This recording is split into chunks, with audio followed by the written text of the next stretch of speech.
자, 여러분이 하나님은 살아계신 걸 믿으시기 바랍니다. 우리 은혜자매가 이게 제가 잠깐 말씀을 드릴 텐데 여기 원고에 없는 거예요. 통역을 잘했으면 좋겠어요. 제가 그저께 금식을 끝내고 그리고 토요일 날 아침에 일찍 일어나서 기도하고 물을 좀 마시려고 물을 따르려고 키친으로 갔어요. 가서 이제 물을 따르고 물 한 잔 마시려고 그러는데 그 동쪽으로 난 저희 집의 키친 그 창문으로 태양이 떠서 이렇게 보이는 거예요. 그런데 어제 아침에 좀 날이 굉장히 굳었죠. 그래서 태양을 바라봤는데 태양이 동그래요. 그런데 아무런 눈이 부시지도 않았어요. 그래서 참 희한하다. 그리고 옛날에 하나님께서 그러한 모습을 통해서 시계 안에 있는 태양 안에 있는 마지막 때를 알려주는 시계를 저한테 실제로 보여주신 적이 있었어요. 그래서 제가 또 시계가 있나 찾아봤어요. 근데 없더라고요. 그런데 너무 아름다웠어요. 그래서 그것만 보고 가만히 있는데 갑자기 마음속에서 하나님께서 데살로니가 전서 5장을 읽으라 그러시더라고요. 그래서 그 마음을 주시고 또 하나님께서 그 소리를 주셔서 제가 물컵을 들고 제 책상에 가서 데살로니가 전서 5장을 펼쳤어요. 마지막 때 하나님께서 어떻게 임하신다 하는 그 말씀을 주시고 마지막 때 하나님의 백성들이 반드시 지켜 행하고 살아야 될 모습을 알려주시는 말씀이 있었어요.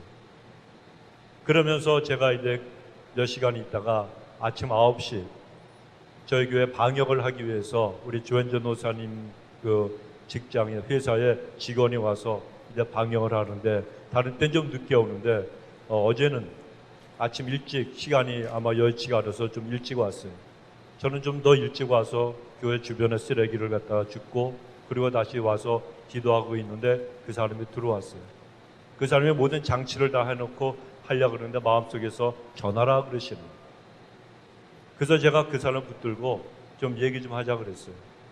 Are you Christian? 그랬더니 자기 크리스찬이에요. 교회 다니니? 그랬더니 입을 딱 다물고. 그래서 제가 전도를 했어요. 내가 어떻게 나는 예수를 믿었고 내가 어떻게 주님을 알고 어떻게 하나님을 내가 만났고 어떻게 목사가 되었는가, 내가 왜 이곳에 오게 되었는가, 이 모든 걸 아주 짧게, 제가 영어를 너무 잘하잖아요. 그러니까 짧게 제가 간증을 했더니 눈이 동그래져요. 그래서 제가 그랬습니다. 하나님이 오늘 당신한테 말씀을 전하라 그러는데 First Thessalonians chapter 5 전체를 읽으라 제가 그랬어요. 데살로니가 전서 5장이 짧아요.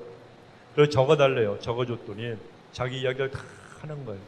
집안 사정 얘기를 다 하고 자녀들의 얘기를 하면서 나중에 눈물이 글썽글썽 그러면서 패스터 I love you 그러더라고요. 난 남자한테 I love you라는 소리 처음 들어봤어요. 그래서 저도 눈물이 핑 도는 거예요. 하나님이 그 영혼을 붙들고 계시는 거예요. 이건 우리 하나님이 다 아신단 말이에요. 그래서 몇 살이냐 했더니 저보다 한 4살 정도가 어리더라고요. 그러면서 자기가 꼭 교회 나갈 거고 성경을 갖다 꼭 읽을 거래. 성경 읽니? 그때 이때요. 그래서 제가 하나님께 얼마나 감사한지 몰랐어요. 여러분, 하나님은 한 영혼을 귀하게 보시는 거예요. 그래서 아침에 금식하고 끝나서 아침에 밖에 보고 있는 사람한테 갑자기 하나님께서 데살로니가 전서를 읽으라 그러고 오늘 만나는 그 사람한테 말씀을 증거하고 전해주라고 하셨잖아요. 여러분, 하나님은 살아계시는 거예요. 그 하나님을 의지하십시오. 똑같은 하나님이세요, 여러분. 하나님은 어제나 오늘이나 영원토록 동일하신 분이고 우리를 다 알고 계시니까 하나님 앞에 오늘도 다 던져버리고 맡기시는, 하나님을 경배하고 높여드리는 그런 분들 되시기 바랍니다. 오직 예수님밖에 없습니다. 자, 우리 한번 믿음으로 오른손을 높이 드시고 선포하고 외치고 다짐합시다. 시작. 하나님은 엘샤다이 하나님, 전능하신 하나님, 문제보다 크신 하나님, 대적보다 크신 하나님, 하나님은 모든 것을 하실 수 있습니다. 아멘. 하나님은 다 하실 수 있습니다. 한 번 더 성경을 높이 드시고 하나님이 우리에게 하나님 말씀을 주셨습니다. 하나님 말씀이 우리를 축복하고 변화시킨 줄 믿습니다. 네.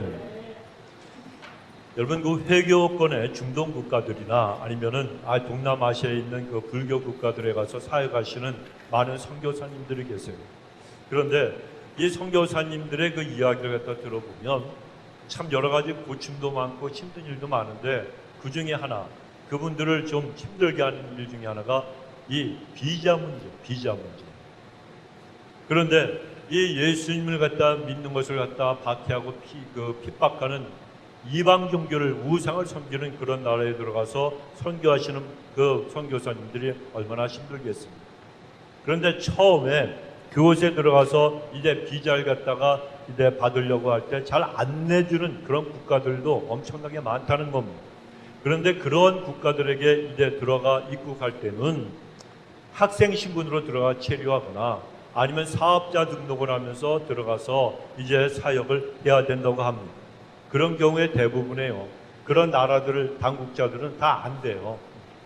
넌 진짜 학생이 아니고 넌 진짜 사업자가 아니다.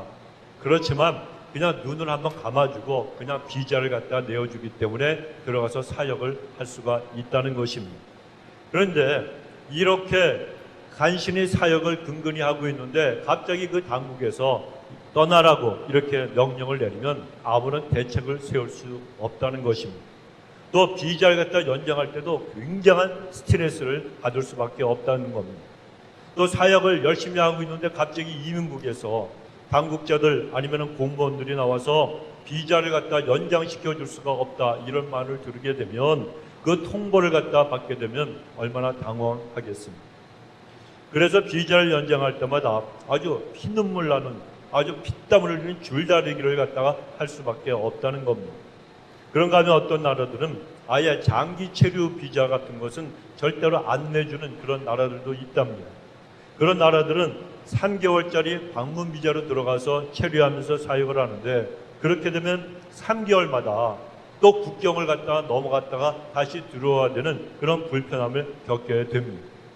그런데 오늘 외국에서 살다가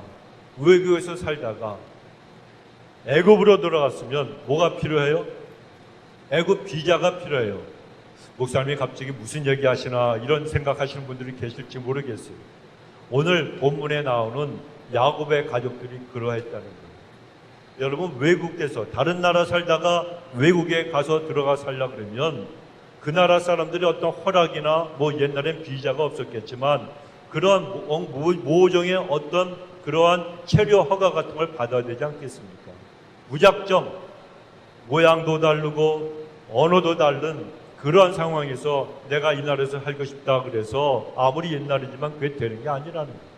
그런데 오늘 이 본문의 47장 창세기에 보면 가나안 땅에 살고 있던 야곱의 가족들이 이제 온 식구들이 외국인 애굽에 내려가서 그들이 애굽의 왕 바로를 만나요. 그런데 바로가 허락하잖아요. 그 땅에 살도록. 바로 오늘날로 얘기하면 비자 문제가 그들에게는 허락이 되었다는 것입니다. 그런데 그 비자도 어떤 비자냐? 일시적인 비자가 아니고 항구적으로 살 수 있는 그러한 비자를 갖다가 허락을 해줬다는 겁니다.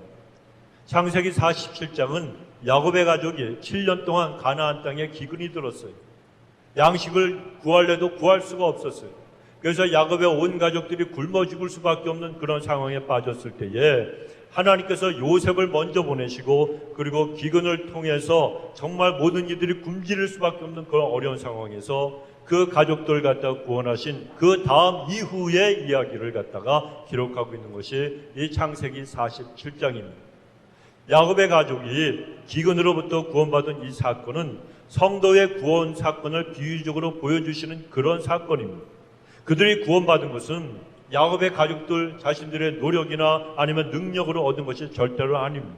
하나님께서 사용하신 요셉의 공로요, 요셉의 도움이 있었기 때문에 그들이 살아남을 수 있었고 구원을 받을 수가 있었어요.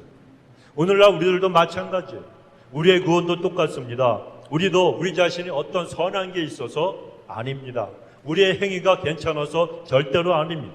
어떤 공로나 업적이 있어서 우리가 구원받은 것이 아니라는 겁니다. 예수님께서 당하신 십자가의 희생과 공로 때문에 그 십자가의 은혜를 통해서 우리가 구원을 받게 된 줄로 믿습니다.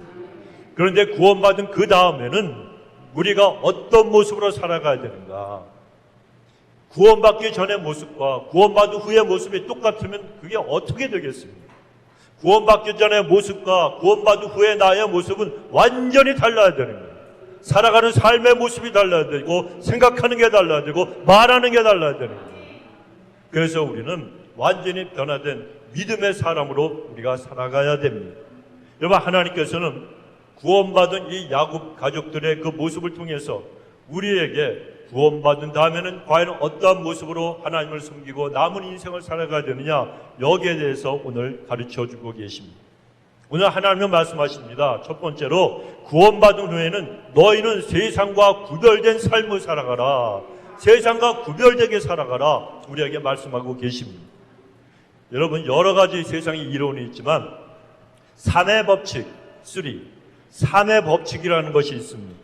사람은요, 하나나 둘에는 별로 영향을 받지 않는데 셋 이상이 되면은 영향을 받게 된다고 하는 그런 이론입니다. 하루에도 수만 명이 지나가는 아주 번화가에 있는 그러한 거리의 한 횡단보도에서 한 실험을 했어요. 횡단보도를 건너던 한 남자가 있었는데 횡단보도를 갖다 건너 그 중간쯤 와서 그 중앙선에서 이 사람이 걸음을 멈추고 갑자기 이마에 손을 대고 저쪽에 있는 높은 빌딩에 그 옥상을 바라보면서 그렇게 쳐다봤어요. 그런데 같이 길을 건너던 수십 명의 사람들이 신경도 쓰지 않았습니다. 자기들 갈 길이 바쁘니까 이 사람이 뭘 쳐다보는지 생각도 안 하고 그냥 지나갔어요.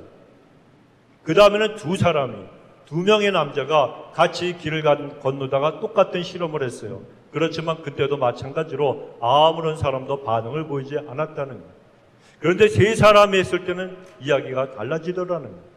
3명의 남자들이 횡단보도를 건너가다가 그들이 수근수근거리면서 그 중앙선에서 멈춰서 가지고 저쪽을 바라보면서 뭐가 있는 것처럼 이렇게 봤더니 같이 길을 건너던 수십 명의 사람들이 전부 똑같이 그 자리에 멈춰서 가지고 왜 그러냐고 지네끼리 수근수근대면서 또 그 사람들이 바라보는 똑같은 방향, 어떤 빌딩을 바라보는지도 모르고 그냥 그쪽을 바라보면서 뭘 찾고 있더라는 얘기예요.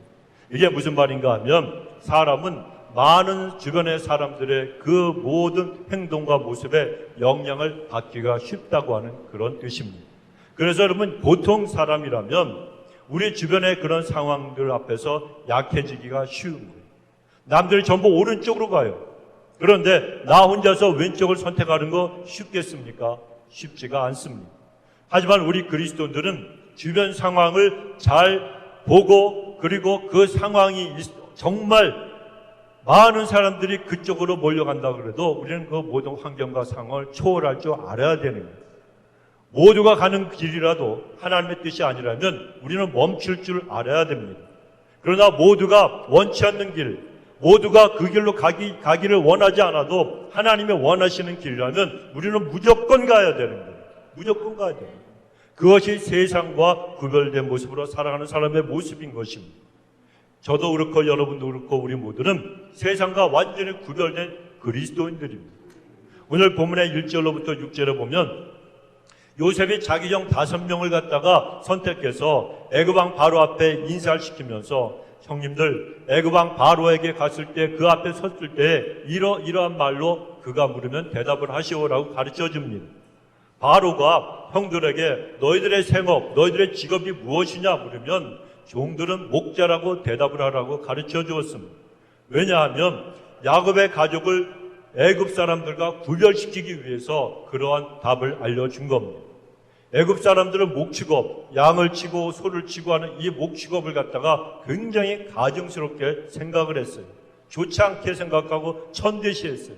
그렇기 때문에 요셉은 바로가 야곱 일가의 직업이 목축업이라 이것을 알게 되면 그들을 애굽인들과 분리시킬 것을 분명히 알고 있었다는 겁니다. 자, 이런 요셉의 예상대로 이 바로는 야곱의 일가를 구별해서 고센이라고 하는 정말 좋은 땅, 이 초원, 이 목초지이고 그리고 많은 물이 있고 정말 살기 좋은 그 땅을 구별해서 그곳에서 살게 해주었고, 야곱의 일가는 요셉의 의도대로 애굽 사람들과 섞이지 않고 구별돼서 살게 되었습니다. 이 야곱의 이 가족들이 그 애굽 사람들과 그 구별된 장소인 이 고센 땅에서 생활하게 된 것은 우리 그리스도인들은 세상과 섞이지 말고 구별된 모습으로, 성별된 모습으로 살아야 된다는 것을 하나님이 알려주십니다. 이 말씀은 세상과 육체적으로 떨어져 살라는 것이 아닙니다. 그리스도인들이 세상과 지역적으로, 지리적으로 떨어져서 산속에서만 살으라, 이것도 아니고 공간적인 어떤 결과를 의미하는 것도 아니고, 그리스도인들의, 우리 믿는 사람들의 언행 심사가 세상 사람들과 달라야 된다는 그런 뜻이에요. 그런데 세상과 구별된 거룩한 생활을 한다는 것, 이게 쉬운 일이 아니지 않습니다. 최소한 세 가지 힘, 세 가지 파워가 나에게 있어야 돼요. 그래야 세상과 구별된 모습으로 우리가 살아갈 수가 있습니다. 첫째는 영적인 자생력이 있어야 됩니다. 자생력이 뭐예요? 나 혼자 스스로 살아남을 수 있는 힘이에요. 나 혼자 스스로 살아남을 수 있는 그러한 능력이에요. 내가 어디에서 혼자 떨어져서 살아가도 홀로 설 수 있는 그런 신앙의 능력이 나에게 있어야 된다는 그런 이야기입니다. 여러분, 앞으로는 더 많은 영적인 도전과 미혹과 시험들이 우리에게 수없이 다가올 거예요. 내년이요, 만만치 않습니다, 여러분. 앞으로 우리 모든 인생은, 이 지구에 일어나는 모든 역사는 더 힘들어지고 더 환난과 고난이 많아질 거예요. 그래서 힘든 상황들이 이제 본격적으로 시작이 될 거라는 이야기입니다. 코로나 바이러스가 물러가고 백신과 치료제가 개발이 되어도 더 엄청나고 힘든 일들이 분명히 다가오게 되어 있습니다. 그런데 그런 상황 속에서도 신앙을 우리가 지키고 끝까지 승리하기 위해서는 환경에 휩쓸리지 않는 신앙의 능력을 갖춰야 된다는 거예요. 환경이 요동하고 사람들이 손가락질하고 사람들이 뭐라 그래도 요동하지 않고 흔들리지 않고 내 믿음 지키며 하나님 앞에 바로 서는 그런 능력이 있어야 되는 거예요. 여러분, 그것이 바로 우리에게 구별된 삶을 살아갈 수 있도록 하나님께서 도와주시는 능력이 되는 거예요. 요셉은 이런 영적인 자생력이 충만한 그런 믿음의 사람이었어요. 애굽에 팔려와서 종살이 했잖아요. 억울한 누명을 쓰고 옥살이도 했습니다. 하지만 그러면서도 늘 하나님과 동행했습니다. 그가 온갖 시련과 시험 속에서 고생하면서도 자기 자신의 신앙을 지킬 수 있었던 것은 그에게 영적인 자생력이 있었기 때문입니다. 두 번째로는 다른 사람들과 함께 살아갈 수 있는 공생력이 있어야 돼요. 영적인 자생력만 갖고서는 여러분 건강한 신앙생활을 우리가 잘 할 수가 없습니다. 다른 사람과 더불어서 함께 살아갈 수 있는 그런 공생력도 우리가 있어야 되는 거예요. 가정생활도 교회생활도 사회생활도 이 공생력이 강해야 정말 행복하고 은혜롭게 잘 해나갈 수가 있습니다. 특히 우리 그리스도인들은 영적인 이 공생력이 강해야 돼요. 그 이유가 무엇인가 하면 교회가 신앙의 공동체이기 때문에 그럽니다. 교회가 목사 혼자 생활하는 게 아니잖아요. 성도 한 사람이 혼자 생활하는 게 아니잖아요. 교회는 믿는 백성들이 함께 하나님께서 구별시켜서 세상에서 불러내주신 성도들이 그들이 모인 그런 모임이 바로 교회예요. 그래서 신앙생활은 혼자 하는 것이 아니라 같이 하는 것이기 때문에 영적인 공생력이 반드시 필요하고 중요하다는 겁니다. 하나님 계시는데 나 혼자 하면 되지. 천만의 말씀입니다. 여러분, 영적인 공생력이 없는 사람이 혼자서 영적인 자생력만 있다고 나 혼자 예수를 믿어. 그럴 수 있습니까? 없습니까? 안 됩니다, 여러분. 하나님이 우리를 한 자리로 불러주신 이유가 뭐예요? 지고 볶고 싸우고 흔들리고 넘어지면서도 하나님 앞에 용서하는 걸 배우고 화목하는 걸 배우고 천국 백성들은 인격을 갖추고 살아가라고 하나님께서 우리를 교회라고 하는 자리에서 하나님 앞에 정말 예배하는 자로 예수를 닮아가는 사람으로 우리의 모난 것을 깎아버리고 그리고 하나님 앞에 정결한 백성으로 정금 같은 사람으로 일어나라고 하나님께서 우리를 교회로 불러주신 겁니다. 그런데 영적인 이런 자생력은 강한데 공생력이 약한 사람이 있어요. 그런가 하면 공생력은 강한데 자생력이 약한 사람도 있습니다. 어느 경우든지 이 모든 두 경우 다 전부 조그만 시험이나 시련이 와도 쉽게 무너져 내리고 맙니다. 그러나 요셉은 영적인 자생력도 영적인 공생력도 굉장히 강한 신앙을 갖고 있었던 사람이었습니다. 그리고 또 한 가지 세 번째 힘은 뭐냐? 은혜력이에요. 은혜의 힘, 이것이 있어야 된다는 거예요. 여러분, 성도는 하나님께서 주시는 은혜의 힘으로 인생을 살아가는 사람들입니다. 요셉이 세상과 달랐던 것은 무엇인가 하면 그가 하나님 앞에서 동행했기 때문에 세상과 다른 사람이 되었어요. 누구라도 그냥 이를 부득부득 깔고 억울하다고 복수해야 되잖아요. 그 억울한 옥살이 자기를 갖다 종으로 팔아버렸던 그 형들 어떻게 복수의 칼날을 갖다가 갈지 않을 수가 있겠어요. 누구라도 정말 복수하고 싶은 마음이 굴뚝 같죠. 자나깨나 그냥 밤잠을 못 자고 그냥 복수의 칼날만 가를 수밖에 없는 그런 형편이었는데 그 사람은요, 하나님 앞에 동행하는 하나님과 동행하는 믿음이 있던 사람이었어요. 우리도 여러분 하나님과 동행하는 신앙생활을 해야 돼요. 그런데 그것이 우리가 능력이 있거나 착한 일을 많이 했고 선천적으로 나는 착하게 태어났다, 그것 때문에 아니고, 그렇기 때문에 하나님과 동행할 수 있는 것이 아니고 하나님의 은혜가 있기 때문에, 하나님의 은혜가 있어서 하나님과 인생이 동행할 수가 있다는 거예요. 여러분, 신앙생활은 은혜로 하는 걸 믿으시기 바랍니다. 신앙생활은 은혜로 하는 거예요. 은혜가 떨어지면 똑같아요. 세상 사람과 똑같아요. 나오는 말이나 화가 나서 내뱉는 혈기내서 나는 모든 말들이, 행동하는 것이 아무리 예수 믿는 사람이라 할지라도 전부 똑같을 수밖에 없어요. 왜냐? 은혜가 없고 은혜가 떨어졌기 때문이에요. 여러분, 83세가 되신 아버님이 계시는데 그 아버님에게 53세의 아들이 있었어요. 이 부자간에 마루에 앉아 있었는데 까치가 한 마리가 그 앞에 지나갔어요. 그 까치를 보고 눈이 어두우신 아버지가 물어봤습니다. 아들아, 지금 방금 이 앞에 지나간 게 뭐니? 하고 물으셨어요. 그랬더니 아버지, 그거 까치예요. 근데 치맥기가 초기에 있어서, 초기에 치맥기가 있어서 좀 이따 또 물어봤어요. 아들, 지금 지나간 새가 뭐니? 아니, 제가 까치라고 말씀드렸잖아요. 아버지가 또 깜빡했어요. 또 물어봤어요. 지금 방금 지나간 새가 뭐야? 한숨을 푹 쉬고 휴, 그러더니 아들이 또 그랬어요. 까치예요. 아버지가 또 물어봤어요. 뭐라고 물어볼게요?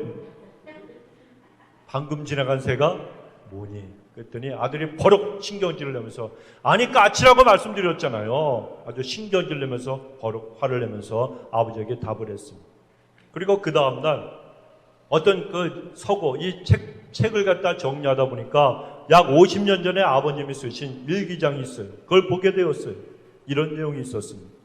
오늘 오후 3살이 된 아들과 함께 마루에 앉아 있는데 새 한 마리가 지나갔다.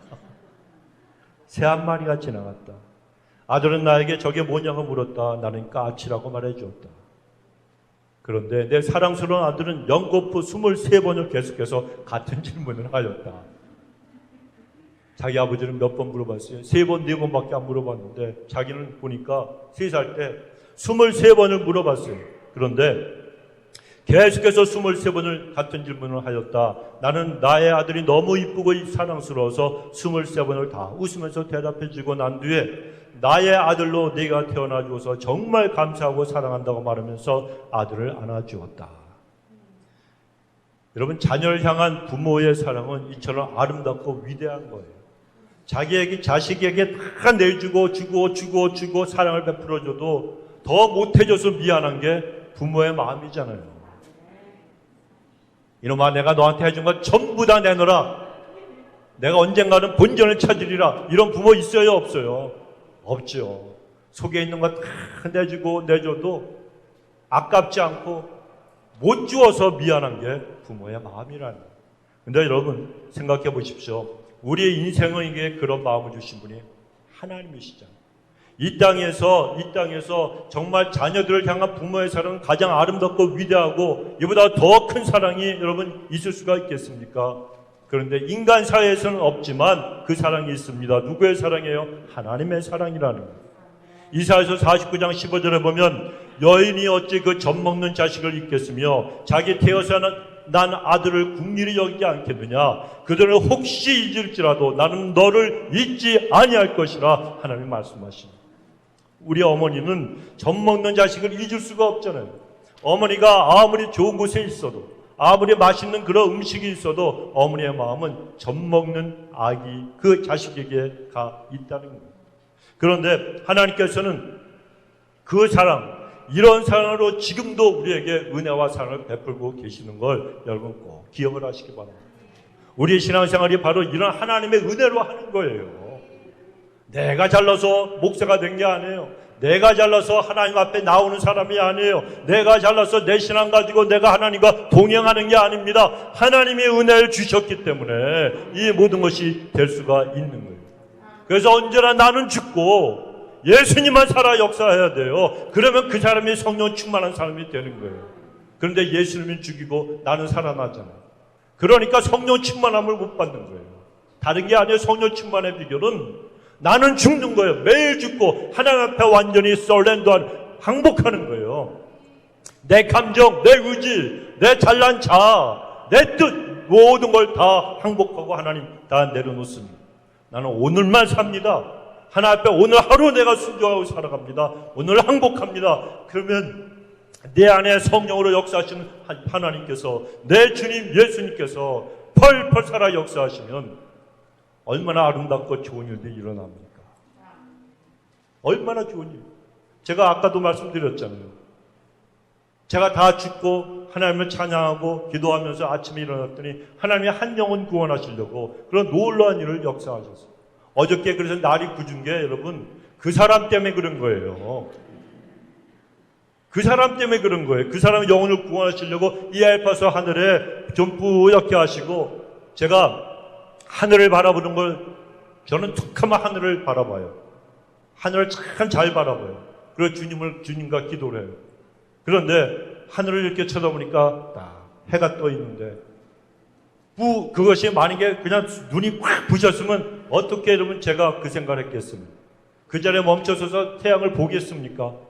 너무 신기해서 태양을 보고 있는데 바로 이런 색깔이었어요. 노란 색깔. 참 신기하다.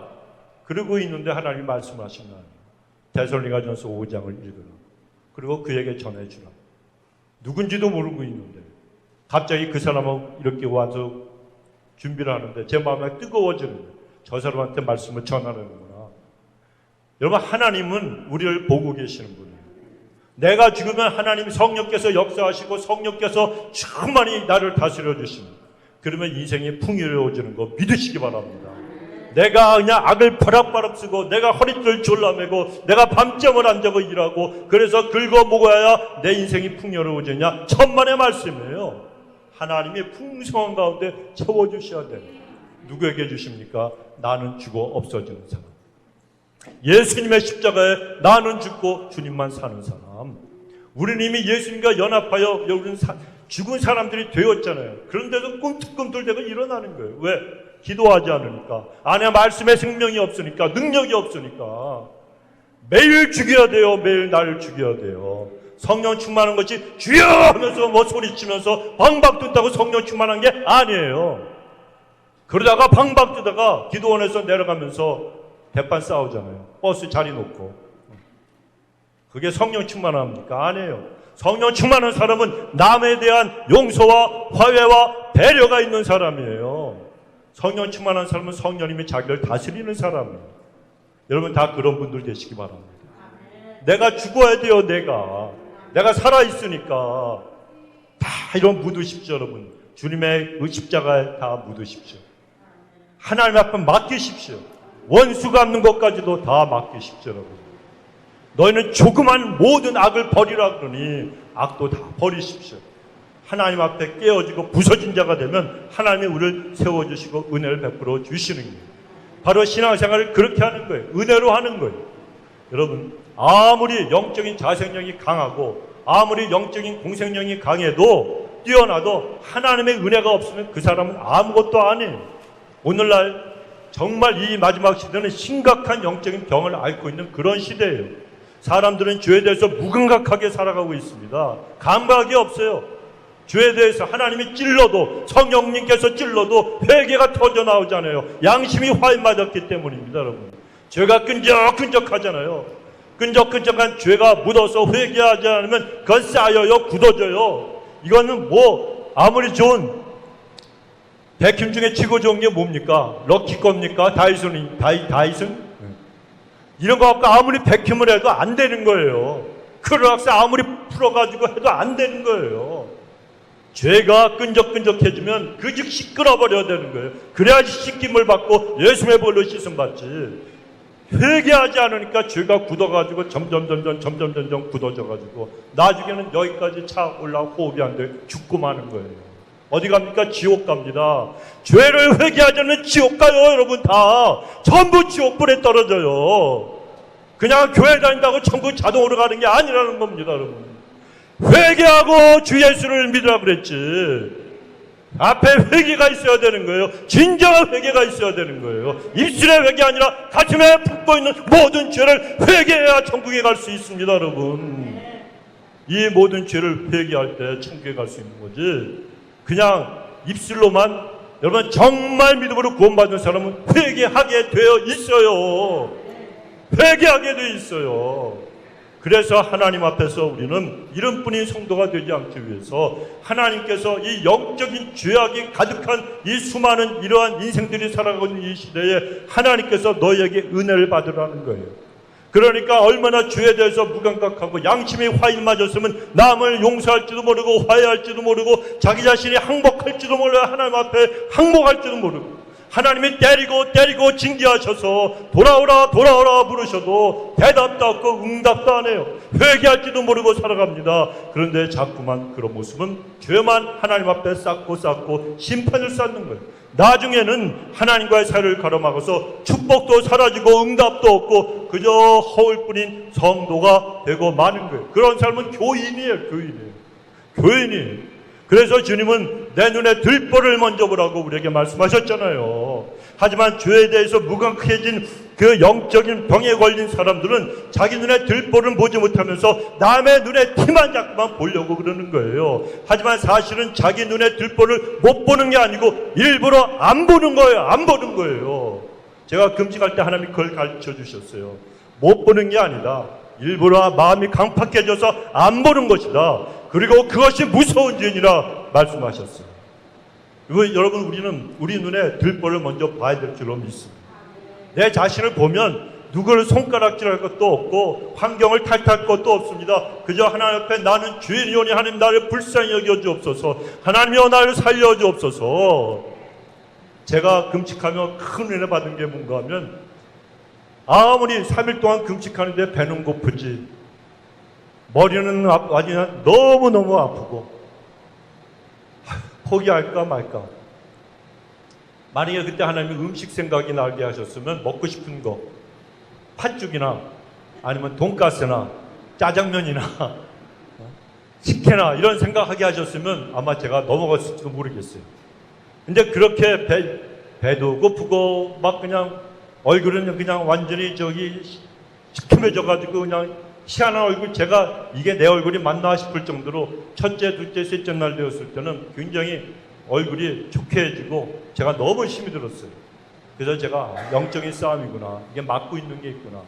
그래서 하나님 앞에 여기서 철하며 기도해서 하나님 나를 좀 살려주옵소서 그랬어요. 하나님 살려달라고. 그랬더니요 어느 순간에 내 안에 계신 성령님께서 저를 딱 만지시는데 막 눈물이 확 쏟아지는 거예요.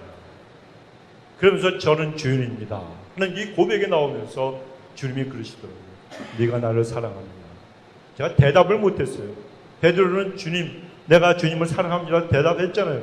저는 못하겠더라고요. 다른 때는 잘했는데 요번에 한 금식하면서 왜 그 고백이 안 나오는 거예요. 그래서 제가 주님 사랑합니다라고 말씀을 못 드리겠습니다 했더니 또 부르시는 거예요. 그래서 베드로처럼 듣고 본 건이 있어서 제가 주님을 사랑하는지 주께서 아시나이다 그랬더니 그것도 카피하는 것 같아서 안 되겠더라고요. 그래가지고 그냥 가만히 있었어요. 그런데 나오는 것이 주님 나를 살려주옵소서. 이게 웬일인지 몰라도 저를 살려주옵소서. 그때 하나님께서 저를 살려주셨어요. 회개가 막 터져나오면서 너는 하나님 없으면 절대 못 사는 사람이다. 그러시면서 하나님께서 저에게 말씀을 주셨어요. 사도행전에 가는 말씀. 금식하며 받은 은혜를 제가 다음 주하고 다음 주 2주에 걸쳐서 제가 말씀을 좀 설교를 하려고 해요. 하나님께서 그러셨어요. 일어나라. 일어나 네 발로 서라 그러시더라고요. 그 말씀에 아주 놀라운 은혜를 받았어요. 그들이 그냥 얼굴에 조금 확 피기 시작을 하더라고요. 겁나는 게 없어졌어요. 하나님 앞에 정말 두려움이 없어졌어요. 내가 지금 이렇게 죽어도 나는 하나님의 종이고 하나님의 백성이라는 자신감이 생겼어요. 여러분, 하나님은 살아계신 분입니다. 다른 기도하지 마세요. 하나님 나 좀 살려주세요 그러세요. 하나님 앞에 이 주인을 살려주세요 그러세요. 하나님 앞에 교만 떨 것도 없고 하나님 앞에 환경을 탓할 것도 없고 하나님 원망할 것도 없고 하나님 나 좀 살려주세요. 버러지 같고 티끌 같고 아무것도 아닌 인생인데 하나님 나 좀 살려주세요. 하나님이 그 겸손히 회개하는 모습을 보시고 저를 살려주시고 말씀을 주시고, 저는 꼭 금식할 때마다 하나님 말씀을 주세요. 근데 그 말씀은 저의 평생의 지표가 되고 그 말씀들을 제가 기억하고 말씀을 묵상하고 말씀을 갖다가 계속해서 안에서 제가 씻고 씹을 때마다 놀라운 파워가 제 영적인 안에서 영적인 파워로 저에게 나타나요. 여러분 일어나시기 바랍니다. 서시기 바랍니다. 하나님은 이 말씀을 하나님께서 누구에게 주시냐? 사도 바울에게 주셨어요. 우리에게 다 주시는 거예요. 그래 우리는 하나님 앞에 정말 일부러 안 보는 그런 사람이 아니라 내 눈에 들보를 정말 하나 앞에 못 보는 거. 이런 못 보는 사람은 용서를 받지만 일부러 안 보는 사람들은 어떻게 되겠습니까? 그건 무서운 죄가 됩니다. 그래서 여러분 회개해야 돼요. 큰 코끼리가 있었어요. 아프리카 그 숫 코끼리예요. 이건 세계에서 제일 사나운 코끼리예요. 근데 이 큰 코끼리가 낮잠을 자고 있었습니다. 그런데 개미가, 엘파소에 있는 개미가 아프리카까지 가가지고 등산을 한다고 배낭을 맸어요. 배낭을 메고 땀을 그냥 흘리면서 그 코끼리 배 위로 올라갔잖아요. 근데 낮잠을 크게 자고 있던 코끼리가 깜짝 놀라가지고 그냥 깨보니까 개미가 있어요. 그래서 개미에게 소리쳤대요. 야 임마 무겁다. 무거워. 좋은 말로 할 때 빨리 안 내려가. 내려가. 그랬더니 이 개미가 앞발을 번쩍 들더니 소리를 쳤습니다. 이 자식아 조용히 해. 확 밟아가지고 납작하게 만들기 전에 조용히 해. 개미가 그러더래요. 그런데 그 옆에서 그것을 보고 있던 하루만 사는 하루살이가 혼자서 중얼거렸어요. 세상에 오래 살다 보니까 별꼴을 다 보겠네. 하루살이가 지가 살면 얼마나 산다고 별꼴을 다 본대요. 근데 여러분 요즘이 정말 별꼴 다 보는 그런 시대, 그런 세상 아닙니까? 죄를 짓고 살면서도 죄인지를 몰라요. 툭하면 별것도 아닌 것 아닌 일에 시험 들어 쓰러지면서도 환경 탓, 하나님 탓, 남의 탓만 하고 시험에 드는 것이 아니라 그래요. 아닙니다, 여러분. 마귀가 친 무서운 올무에 빠지는 시험도 있지만 사람이 시험에 드는 것은 자기 발에 자기가 걸려서 넘어지는 경우가 거의 대부분이에요. 자기 발에 자기가 걸려 넘어지는 거예요. 새벽 예배 때 말씀드렸잖아요. 마귀는 화살만 쏴요. 이것이 내 육신의 정욕, 안목의 정욕, 이생의 자랑에 딱 꽂혀요. 그러니까 내가 내 발에 걸려 바닥 넘어지고 다 불 활활 타오르고 속에서 확 불타오르는 거예요. 시기와 질투와 증오와 미움 때문에 완전히 내가 불타버려요. 다 잃어버리게 되는 거예요. 자기 때문에. 그래서 무서운 죄를 갖다 지었으면서도 회개하지 않는다는 것입니다. 그래서 이런 저런 혼란스러운 일들이 일어나는 걸 보면 지금이 정말 마지막 때 그래서 말세 지말이라 이 말이 맞는 것 같아요. 이렇게 혼란스러운 그런 시대에 우리 그리스도인들은 더욱 하나님의 은혜를 구별하고 내 생각과 내 말과 행동 모든 언행 심사를 세상과 구별시키며 살아가야 됩니다. 세상을 보는 시각도 달라야 되고 세상을 살아가는 방법도 완전히 달라야 돼요. 이것이 구별이고 하나님이 기뻐하시는 거룩함입니다. 두 번째로 하나님은 우리에게 너희는 축복의 통로가 되어서 살아가라 이렇게 말씀합니다. 저주의 통로가 아니에요. 무슨 통로예요? 축복의 통로가 되어라. 우린 여러분 세상에서 구원받은 후에는 세상을 향한 복의 통로가 되어야 될 줄로 믿습니다. 우리를 통해서 다른 사람들이 복을 받아야 돼요. 우리를 통해서 세상이 복을 갖다가 받아야 됩니다. 그런데 세상이 우리를 통해서 복을 받게 하려면 우리가 거룩한 삶을 살아야 되고 세상을 축복을 해야 돼요. 세상을 향해 손가락질 하지 말고 우리는 세상을 축복해야 됩니다. 오늘 본문 이 47장을 갖다 우리가 잘못 이해하면 야곱의 가족들이 애굽 덕분에 굶어 죽지 않고 살게 되었다, 이런 생각을 하게 됩니다. 애굽에 곡식이 있었기 때문에 야곱의 가족들이 그곳에 가서 먹을 걸 얻게 되었고 딱 이 고센 땅에서 살게 되었다. 그러니까 애굽 때문에 이 야곱의 식구들이 살게 된 것이라고 생각할 수가 있습니다. 그러나 사실은 그렇지가 않아요. 야곱 때문에, 하나님의 백성인 야곱 때문에 애굽이 살게 된 것입니다. 하나님은 약속하셨잖아요. 아브라함에게 내 후손을 창대케 하리라 약속하셨는데 그 하나님께서는 그 약속을 지키시기 위해서 요셉을 애굽에 먼저 보내셨고, 그를 보내셔서 유대 민족을 창대케 하고 보존시키기 위해서 기근에 대비하게 하셨습니다.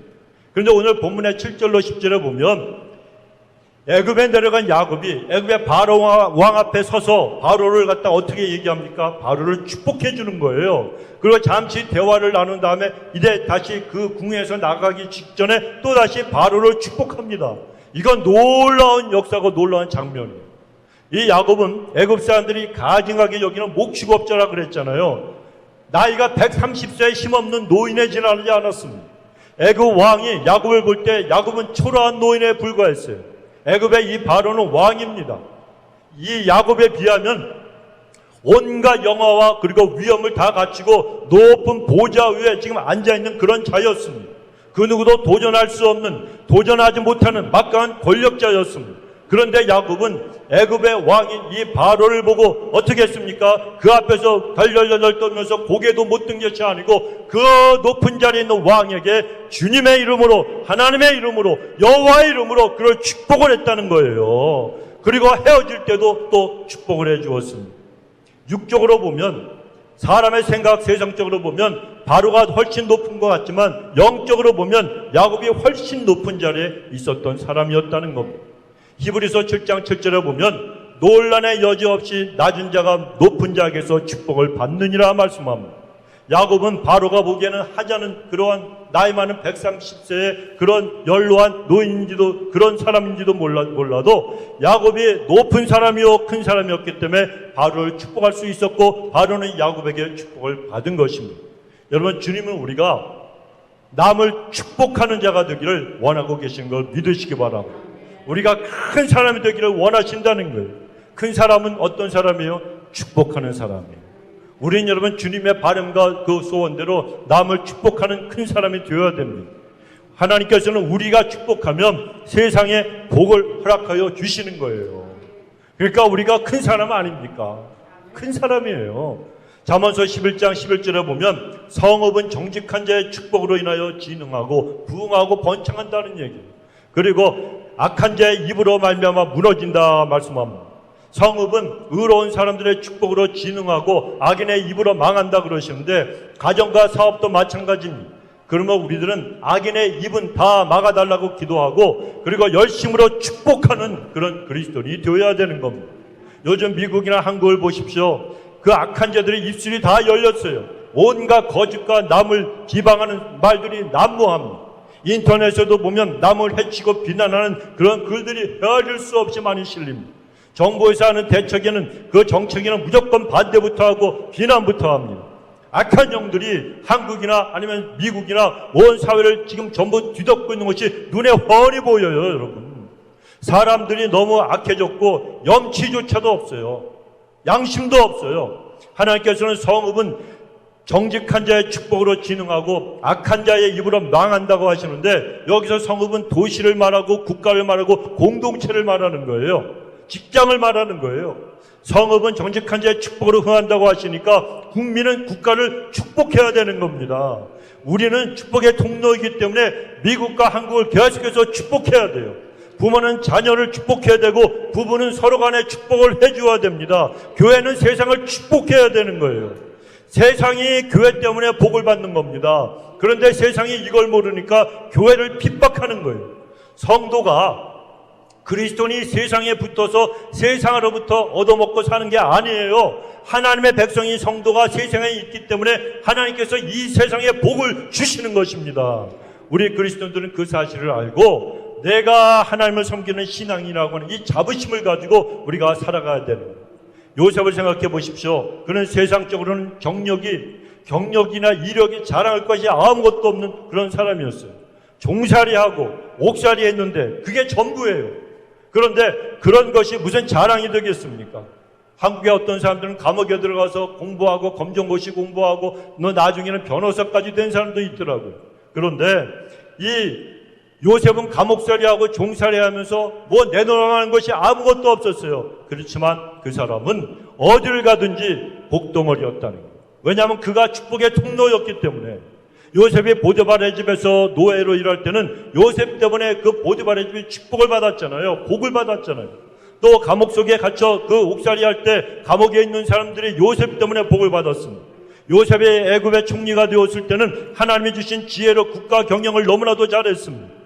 기근이 들어서 애굽 사람들이 전부 다 굶어 죽을 뻔했는데 요셉이 살리지 않았습니까? 요셉 때문에 애굽의 모든 사람들이 생명을 갖다가 유지하고 가축도 지키고 그리고 복을 받게 되어서 그들이 하나님의 은혜 가운데 살 수가 있었어요. 딱 한 가지 이유 때문에 요셉이 축복의 통로였기 때문에. 우리도 여러분 어디에 가든지 복의 통로가 되어야 됩니다. 나 때문에 이 세상으로 복이 흘러가야 되고, 나 때문에 교회가 복을 받아야 되고, 나 때문에 내 가정과 자녀들이 복을 받아야 되고, 나 때문에 내가 일하는 직장과 사업이 복을 받아야 돼요. 이게 축복의 통로로서의 우리의 책임이라는 겁니다. 마지막 세 번째로 하나님은 우리에게 천국의 소망을 가지고 살아가라 이렇게 말씀하십니다. 본문의 창세기 47장 27절로 30절에 보면 야곱이 요셉을 불러서 내가 죽거든 애굽에 묻지 말고 반드시 가나안 땅에 장사하라 이렇게 유언을 남깁니다. 야곱은 애굽에서 아무리 인정받고 높아지고 많은 것을 누려도 애굽은 자기 자신과 후손이 영원히 살 것이 아니라는 사실을 알았습니다. 결국에는 어디로 가야 돼요? 가나안 땅으로 다시 가야 된다는 사실을 알았던 것입니다. 우리도 똑같습니다.